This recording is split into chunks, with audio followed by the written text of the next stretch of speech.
Hoy voy a hablar sobre la palabra iglesia, tanto del Nuevo y Antiguo Testamento en hebreo.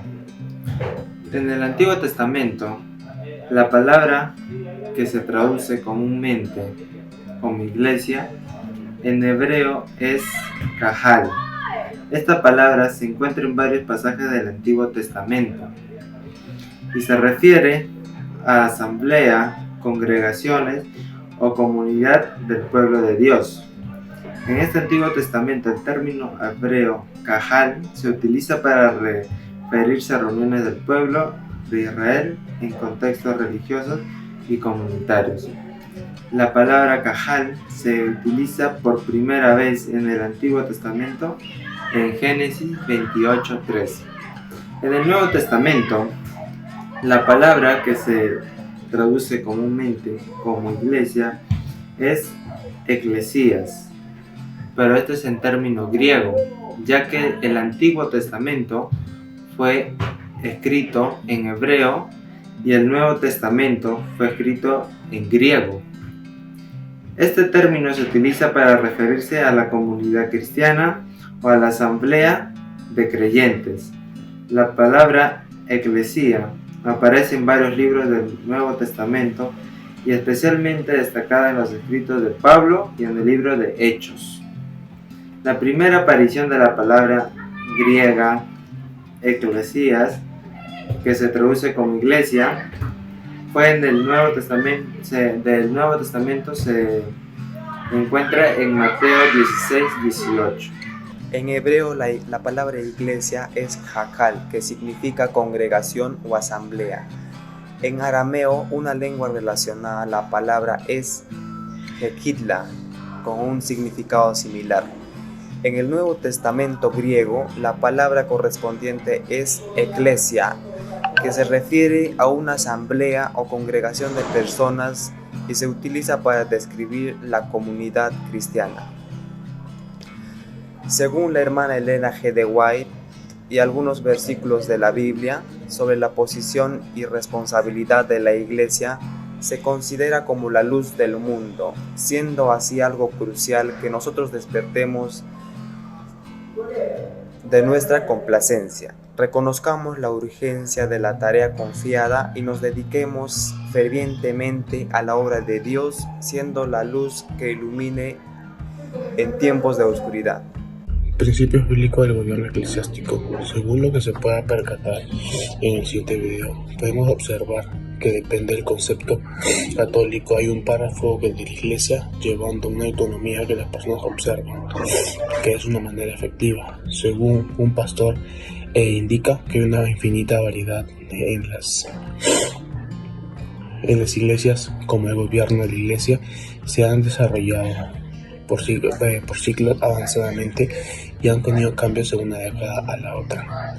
Todo depende de qué tan preciso queremos ser con los cambios.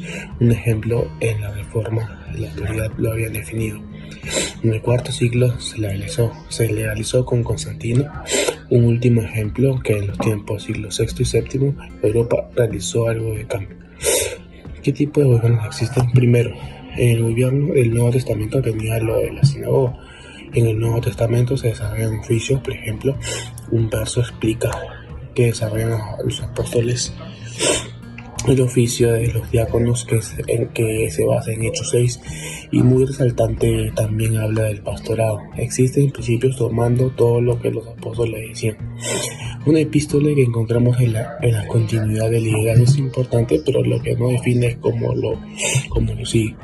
La iglesia cóptica de Egipto traza su línea a San Marcos y creen que él trajo el cristianismo hacia Egipto, trayendo la primera iglesia a sus pastores. La iglesia engendró a la Biblia y viceversa. La fe viene del oír y la palabra de Dios es primero, o sea, viene antes de la iglesia. La Biblia lo escribe unos juntos de los apóstoles. La manera del Nuevo Testamento presenta el gobierno eclesiástico es para todo el momento o particular. Se puede disputar, pero hay que reconocer las problemáticas que hay entre ellos de lo que nosotros hacemos. Por ejemplo, Ignacio escribió varias cartas junto con Clemente, que fue nuestra iglesia primitiva. Años después, él estuvo como pastor y se metió en problemas con el gobierno romano, que lo cogieron llevándolo en cadenas a Roma, mandándolo que se comieran las hienas, escribiendo 7 cartas, mencionando una estructura de 3 niveles como en la iglesia de Éfeso, teniendo un obispo pastor con 3 ancianos. Última pregunta: ¿cuál sería el término más aceptable utilizado en esos tiempos? Puede usar lo que la persona tolere. Usamos el término obispo, no pastor, porque anciano no se utiliza mucho en el término. Dios gobierna su pueblo por medio de los ancianos, teniendo una gran autoridad por Cristo, caracterizándose por un sano criterio en la palabra de Dios. El gobierno eclesiástico se le dice a ellos mismos siervos de la palabra, ayudándolo por pieza clave que la iglesia tenga administración en palabra a ella misma. Cristo es rey de su iglesia, la autoridad delegada por él mismo.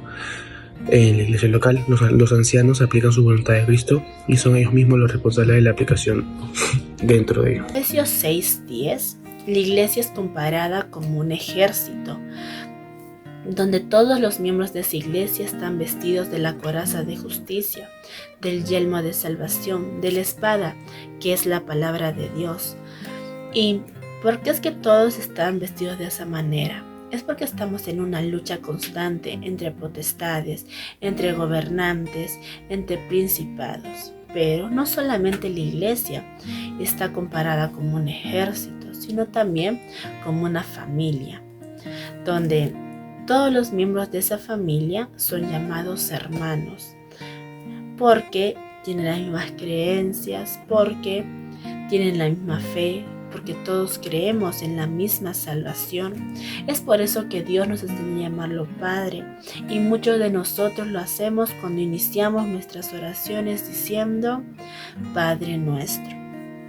Todos debemos pertenecer a una iglesia, pero ¿a qué iglesia debemos pertenecer? Dios tiene una iglesia visible en esta tierra, lista para poder proclamar la verdad según la Biblia, una iglesia con estructura. Pero ojo, no todos los miembros de esa iglesia van a ser salvos, no todos van a alcanzar la salvación. Más bien, quiere decir que es una iglesia que tiene la verdad pura para poder ser proclamada. También está la iglesia invisible, quiere decir que vive la verdad y está compuesta por miembros de la iglesia visible, más también por miembros que no son y no pertenecen a la iglesia visible, pero que son honestos con las creencias que ellos tienen. Pero cuando venga Cristo por segunda vez, no van a existir muchas iglesias como las que hay ahora, sino que solamente va a existir 2 grupos. Ante todo, muy buenas tardes. En la Biblia encontramos varias metáforas para la iglesia. Por ejemplo, en Efesios capítulo 2, versículo 16, compara a la iglesia como un cuerpo donde todos somos miembros del cuerpo. Unos son los brazos, otros son las manos, pero todos somos parte de ello. Todos estamos juntos. Es por eso que todos somos como hermanos. Todos nos necesitamos y nos ayudamos. Así todos cumplimos con la misión del cuerpo, que es la cabeza, que es Cristo. En la segunda metáfora, nosotros somos como el templo de Dios. Somos la iglesia de Dios. La iglesia se basa en personas, no en estructuras. En 1 Corintios capítulo 3, versículo 9, dice que somos el templo del Espíritu Santo. Es decir, que tú formas parte de la iglesia. En 2 Corintios capítulo 11 y Jeremías capítulo 3, versículo 14, dice que la iglesia es comparada como una novia, porque prepara para el gran encuentro con el esposo, que es Cristo. Y esa preparación demandada en hoy es una dependencia completa de Dios.